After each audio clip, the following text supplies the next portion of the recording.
Welcome back, Officers Republic. Their course on Underworld Police Chief APGAINS. We got Hunter as the login reward, and that actually sparked an interesting conversation with a lot of you guys last night, and I wanted to kind of pick up on the conversation we had, elaborate a little bit further, and turn it into a video just for people who don't watch the live streams. So essentially what was talked about is, hey, APGAINS, is Hunter being a requirement something that we should, keep in track, right? Does it mean anything? And it probably means nothing. The login rewards oftentimes do, oftentimes don't. Like, you can never really guess that stuff. But the main question that we got to was, is this now one of the better times we've had in Galaxy of Heroes in the GAC era to farm those outside teams? And what do I mean by outside teams? I mean, they're outside of the core 8 teams. Maybe they're an auxiliary team, maybe they're not. They're outside the backbone. They're not part of GLs. They're not part of the GL ships.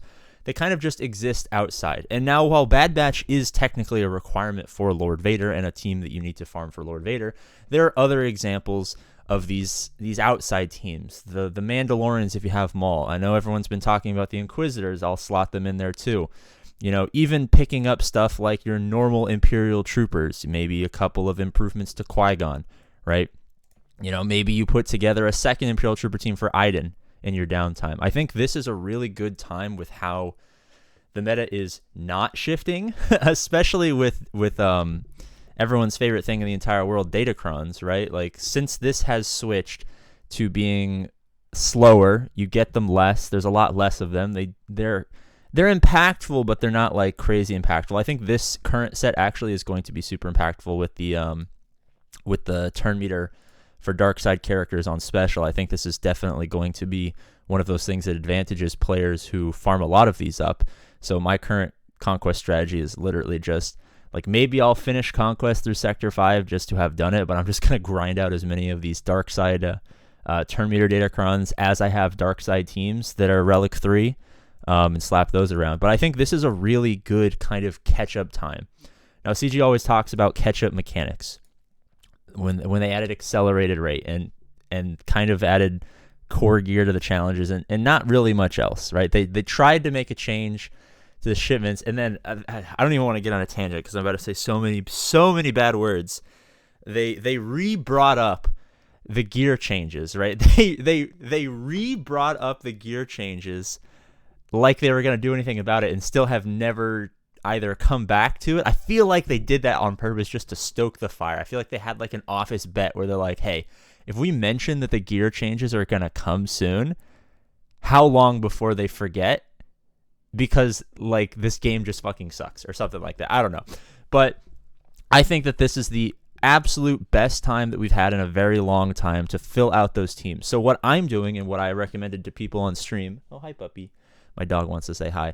And what I recommend that you guys do as well is going to be pretty important for you guys, is especially because we have a solid free-to-play friendly Datacron set right now.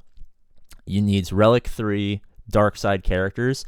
I would start there. Obviously, if you have a big project, a Galactic Legend ship, a Gas, a Grand Inquisitor, or whatever it is they are currently working on, go ahead and finish that, right? But if you're kind of in this limbo state where I am, where like, I'm farming a couple of teams for Datacrons, I'm farming a couple of backbone teams, I'm maybe going to put together a couple of Inquisitors, I have no idea. I think what's really going to be helpful to you guys is going back through the roster, kind of like we talked about with ships earlier, and figuring out where those kind of long neglected holes are, right? Like, I finally, after like 3 years, got my Ki-Adi-Mundi to 7 stars. It's not super important now because there's no more turn meter Datacron for the light side teams, but this guy adds a ton of defensive hold viability to this Qui-Gon team, even without Datacrons, right? Maybe it's a good idea for me to go back and patch that hole, right? Put some fucking Flex Seal on it. Maybe you have a Grievous team like I do, and it's like not optimal because you kind of want to slot in a Relic Newt Gunray to make this a lot more viable because of extortion, because he dies twice, because he calls assists. He's a great character. Maybe it's a good time for me to do that. Maybe it's a good time for me to go through my bounty hunters and figure out why the hell my aura is not relicked.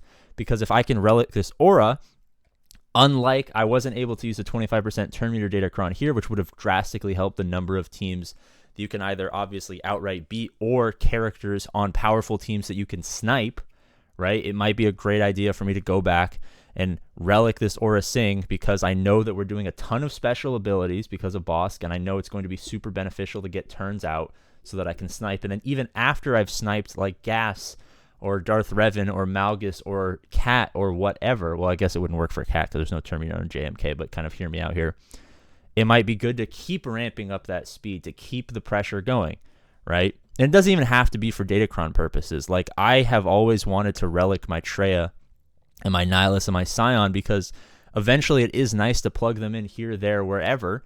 You know, how many times have I put in a Malgus team without the Datacron versus a GL and wished I also had Nihilus just for an extra Annihilate, or really wish that my Traya could plug into a random team to isolate a tank or whatever, right?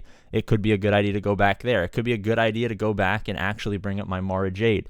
You know, Star Killer is going to be accelerated rate soon. It's going to, in a couple of months, be a very prime time for people without Star Killer to farm Star Killer up quickly, slap some gear on those characters, get a great character added to the squad. You know, I was thinking about Thrawn going up for ships, but now at the point where Tarkin's going to be the better capital ship because maybe you can make one super Empire team with Tarkin, both Inquisitor ships, all the ties and whatever.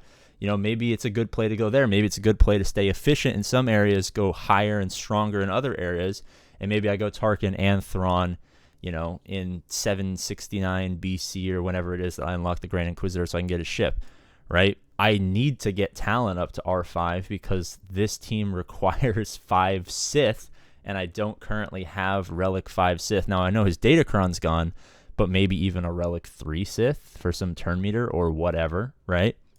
You know, maybe I Relic my Spy so that this team can hit harder, plus my Malevolence team is going to be it. Like, I would literally go through your roster and be like, if I'm not working on a very important project, can I relic my Veers? Can I relic my Stark? Can I figure out what the hell I'm doing with Range Trooper in this 5th slot, right?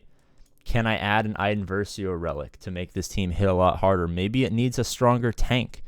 You know, maybe I do need to get Ben Swallow up to throw into my shitty shish kebab team with my Rays, right? So what am I doing with my leftover Rebels? Are they just defense bait? What am I doing there? Do I need to take K2SO up for my my Radis team because he increases the hold percentage, right? I would literally go through your actual roster and be like, if I'm not working on something important, where are some areas where I can put in very minimal investment? Maybe I have a Gear 12 plus here. Maybe I have a 6-star needs to take it to 7-star. Where can I find these little areas to really lock down and fucking flex seal this squad to make sure that, you know, when I'm kind of inundated with a GL farm or a 3rd GL ship or, you know, a Dr. Aphra or whatever the hell comes out next, right? While I'm inundated with that, I know in the back of my mind that these teams I've been neglecting for years are finally at a point where I can kind of set it and forget it. I know this team is going to be where I want to be for the next couple years or however long the game lasts, right? I know my teams are going to be in a good place. That's all I'm saying. That was the conversation from last night. If you want to stay a part of these conversations, subscribe, hit the notification button. I've never actually asked you to do that, but a lot of you guys say I don't get notifications for streams. That's probably why. All right, subscribe to boost my ego. As always, I love you, and I'll see you later.